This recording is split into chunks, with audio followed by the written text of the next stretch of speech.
Today we talk about things that go boom.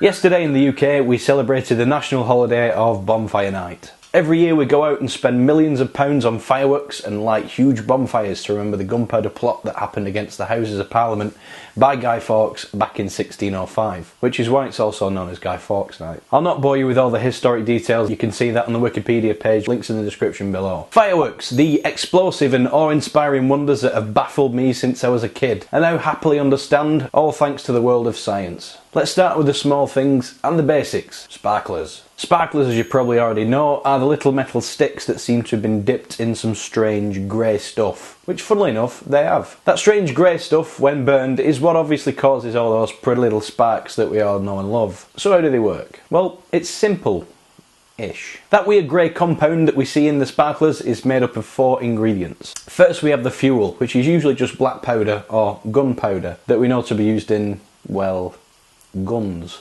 Next up we've got an oxidizer, which is a substance that removes electrons from another reactant, something that we call a redox reaction. I'll explain that later in another foundations video. Then there's the sparkles themselves, which are just usually pieces of iron and steel. And finally a binder, which is usually just starch or sugar that binds a whole mixture together. When you light the tip of the sparkler, the black powder begins to burn, slowed down by the oxidizer so it doesn't just explode in your hand and throw hot metal everywhere. As the oxidizer and black powder burn through the iron and steel particles, they get heated up, which in turn burn away and create all those little spikes that you see thrown all over the place. The particles are so small that they just burn up almost immediately. That's why you don't get burned when you touch them. But don't touch the stick because that'll be hot as hell, and more than likely still be glowing once the reaction is finished. Coloured sparklers are made by adding various different compounds into the mixture, which leads us nicely onto the colourings of fireworks. Most fireworks, small and large, are coloured using the exact same method. The mixture that makes the coloured stars in our fireworks isn't all that far away from what coats the sparklers, but we'll get to that in a moment. The different colours are obtained by mixing in different elements and compounds in with the mixture, which burns in various different colours. Red fireworks are coloured with lithium or strontium salts. Calcium salts make the orange ones, iron makes for a gold glow,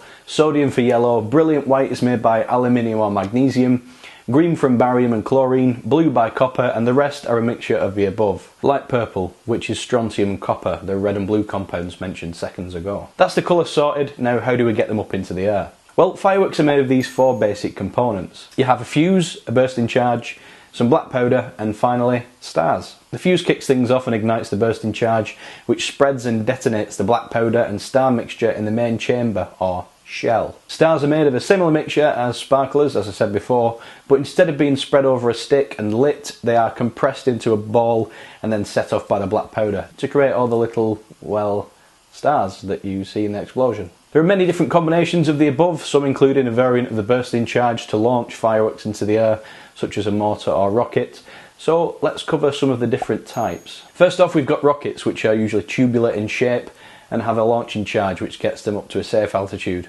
That then triggers the bursting charge, which blows up the container and ignites the black powder and all the stars. Then we've got candles, or Roman candles, which are again tubular but are quite long and stay fixed into the ground. They have small packages of black powder that propels stars or smaller shells into the air, a sort of mini backyard mortar if you will. Fountains, a personal favourite, are small chambers of black powder with different stars or other shells mixed in. They're usually short cylinders stuck in the floor and have an open end that let the reactants fly out and create a lovely little light show. Then there are variations of the above, combining some or all of these different modes of fireworks to create spectacular and varied displays. A Catherine wheel is a notable example of variation on a fountain, which is usually a fountain mounted to a disc, then fixed to a secure mounting that then spins round, making a lovely circle of light and sparkles. Some of the larger fireworks contain what are known as multi-break shells. So one main chamber sets off, and then instead of just being stars in the black powder, there are some smaller shells too. These shells then have a burst charge of their own, which is triggered from the main explosion, and you get little extra effects chained on.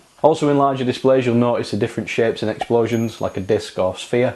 These are created by changing the arrangement of the stars and black powder around the bursting charge, and also the shape of the shell itself. Some of the more notable shapes are the palm, where large stars shoot out and fall down slightly, like the branches of a palm tree. The willow, where slow burning stars fall really low to the ground, leaving trails in the sky like the branches of a willow tree. Other default firework shapes are the round shell, which creates a huge sphere of stars, and the ring shell, which creates a disc of stars, which looks not unlike the view of a galaxy from side on. Also with the shapes of fireworks, as you can with the colours and different types, different effects can be combined and chained on to create huge displays from one or two little ignitions. Amongst the most popular ones are maroons, which burn really quickly and make a large bang, chrysanthemums, which are similar to willows but with longer tails, pistils, which are a variation of chrysanthemums but with a different colour at the centre of the explosion, and finally serpentines. These combine spherical shells with smaller tubular shells that all fire off, spinning and whistling in different directions, sort of like miniature rockets being shot from the main shell,